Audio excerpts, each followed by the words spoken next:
Urbanization was a direct result of the Industrial Revolution that began after the Civil War in America. Growing factories and an increasing job demand caused immigrants and displaced rural workers to flood the cities in hopes of finding employment. Throughout the Gilded Age, there were several positive as well as negative effects that directly affected urbanization. Negative effects: housing and health.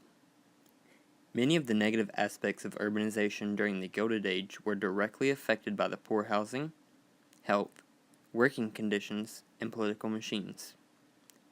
Due to the influx of citizens moving closer to the cities, many ethnic neighborhoods, suburbs, and slums were created, which also led to dumbbell tenements.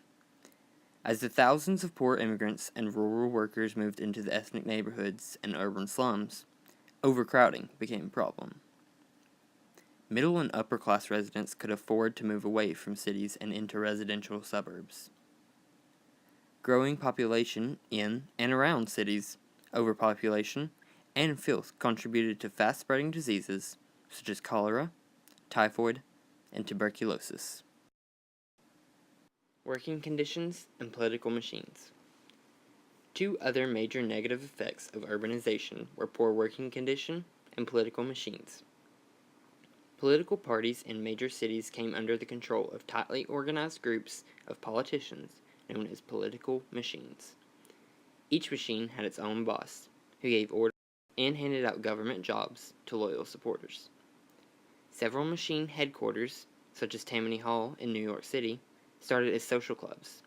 These centers began to coordinate the needs of businesses, immigrants, and underprivileged. In return, these people voted for the politician. Poor working conditions, child labor, and labor violence were rampant through the workplace. Growing factories and job numbers led to the launching of the first large American labor union. Frequent conflicts with employers.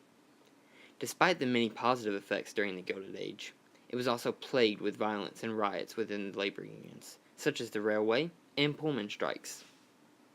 Many new technologies arose in this time period, leading to the increase of population and development of urban areas. Henry Bessemer created a system for mass-producing steel to make railroad ties, elevators, and skyscrapers. The Bessemer process consisted of shooting air through molten hot iron. Andrew Carnegie became head of the American steel industry through vertical integration.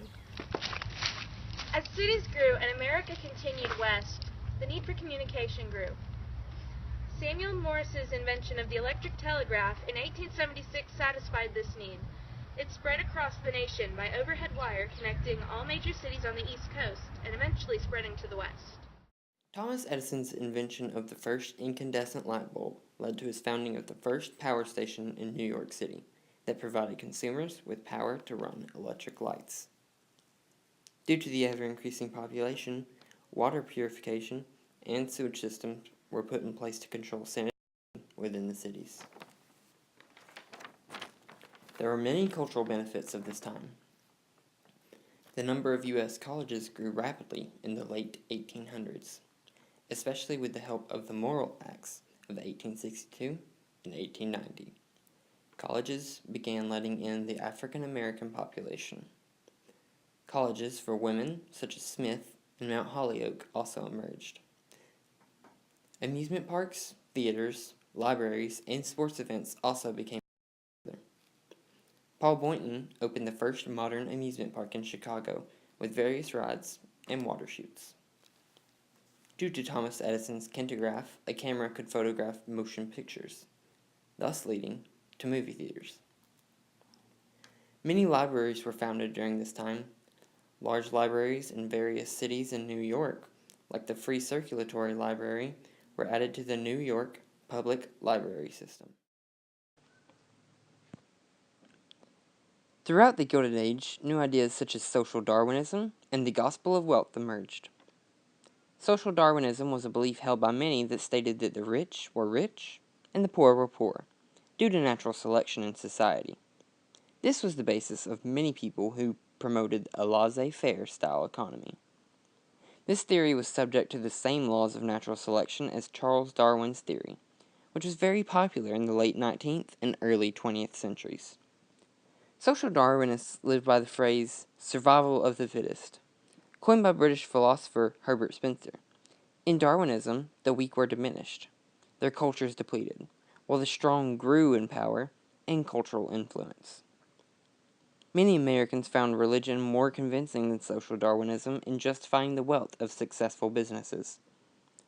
John D. Rockefeller's Protestant work ethic, which is the belief that hard work and material success are signs of favor by God, told everyone that God gave me my riches. Andrew Carnegie argued that the wealthy had a God-given responsibility to carry out support projects to help benefit society. Practicing his argument, Carnegie distributed over $350 million of his fortune to support the building of various public institutions.